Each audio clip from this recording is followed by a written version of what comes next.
आज मैं धनबाद के वरिष्ठ वयोवृद्ध पत्रकार बनखंडी मिश्रा जी के आवास में आया हूं। आइए इनसे जानते हैं, कोरोना वायरस के मद्देनज़र लॉकडाउन 5 में सरकार ने छूट दी है, पर क्या आम लोग इस छूट का किस तरह से फ़ायदा उठाते हैं, नहीं उठाते हैं, क्या होगा? तो हमारे साथ हैं बनखंडी मिश्रा जी।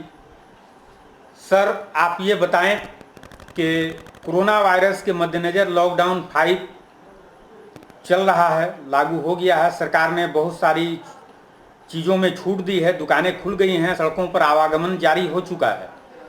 तो इसमें यह बीमारी क्या लोगों को छूट देने जा रही है?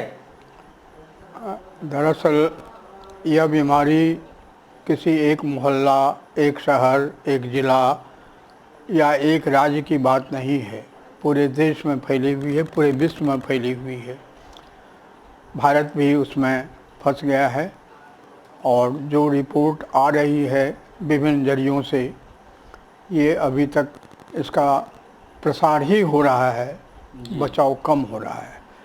उसे कागजी तौर पर सरकारी व्यवस्था जो हुई है उसमें यथासाध्य प्रयास किया गया है, लेकिन सरकार तो केवल निर्देश देगी, साधन देगी, आचरण तो आम जनता ही करेगी।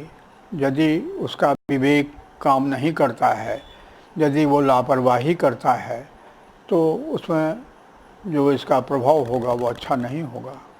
सर, एकाएक लॉकडाउन लगने के बाद मजदूर जहां तहां फंस चुके और अपने ही देश में ये मजदूर एक राज्य से दूसरे राज्य में जाने के कारण प्रवासी मजदूर बन गए और अपने घरों पर नहीं आ पाए, उनका कारखाना बंद हो गया, उनकी स्थिति खराब हो गई। और काफ़ी दिनों बाद, काफ़ी समय बाद सरकार ने प्रयास किया, बावजूद लोग पैदल चल रहे थे, ट्रेन की पटरी पर मर गए। और सरकार ने अभी तक मैंने नहीं देखा कि शोक संवेदना भी जताया इस संदर्भ में। आप क्या कहेंगे? नहीं, इस मामले में मेरी राय ये है, मेरी ये धारणा है, मैं भी जहाँ जहाँ से मजदूर आ रहे हैं, दक्षिण में बंगलोर, तिरुचिरापल्ली से लेकर के इधर हरियाणा वगैरह सबसे, पंजाब हरियाणा सबसे आ रहे हैं, तो मज़दूरों, यहाँ के मज़दूर अभी तक और शिक्षित इस मामले में है कि उनको अपना जीवन यापन, अपने स्वास्थ्य, अपने परिवार के स्वास्थ्य के लिए कोई विधिवत ट्रेनिंग नहीं दी गई है।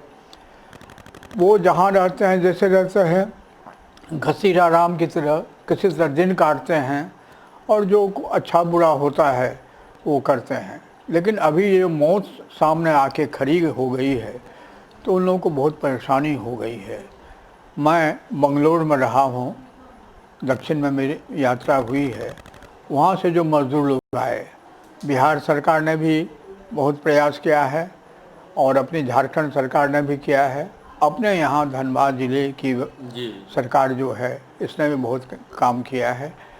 सब लोग प्रबुद्ध हैं, कोई निर्दयी नहीं है, चाहते हैं कि लोगों का बचाव हो। लेकिन किसी पॉइंट पर कोई एक क्षणिक लापरवाही भी हो जाती है तो उसमें तो बहुत ख़राब फल होता है। वो फल तो अच्छा नहीं होता, दुखद होता है। इसलिए जब तक जनता और प्रशासन और आम जनता, यदि सबका एक मंच नहीं होगा और अंतःकरण की बात एक जगह नहीं की जाएगी, तो तब तक तो इसको संभालना बड़ा कठिन लगता है। अभी आप सर, लॉकडाउन 5 में जो छूट दी गई है, आम जनता को क्या संदेश देना चाहेंगे कि वो किस तरह से रहें, किस तरह से बाज़ारों में जाएं, घर से किस तरह से निकलें? लॉकडाउन के लिए जो छूट दी गई है और जो विधि बताई गई है, आम जनता को, हर नागरिक को का कर्तव्य होता है कि उसका अनुपालन करे। लेकिन यदि यह कह के कोई टाल देता है, अरे सरकार की ओर से ऐसे ही फतवा दिया जाता है और ऐसे कुछ होगा नहीं, तो यदि अपने मन से कोई काम करे और अशुभ घटना घट जाती है तो बदनामी तो सबकी होती है, समाज की होती है, सरकार की होती है, पूरे देश के पैमाने पर हो रही। अभी ये मौका नहीं है कि एक दूसरे को कलंकित करने के लिए कोई नुक्स निकाला जाए या कोई गलत चीज़ बता दिया जाए। अब बाद में सो चिल्ला चिल्ला करके भोंपू से प्रचार किया जाए, अखबारों में छापा जाए।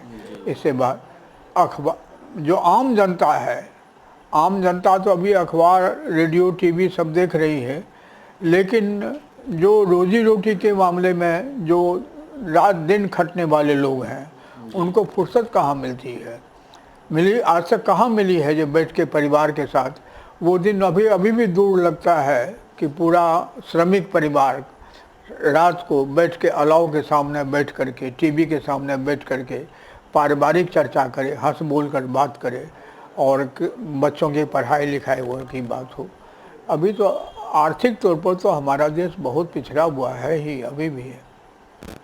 सर बहुत बहुत धन्यवाद।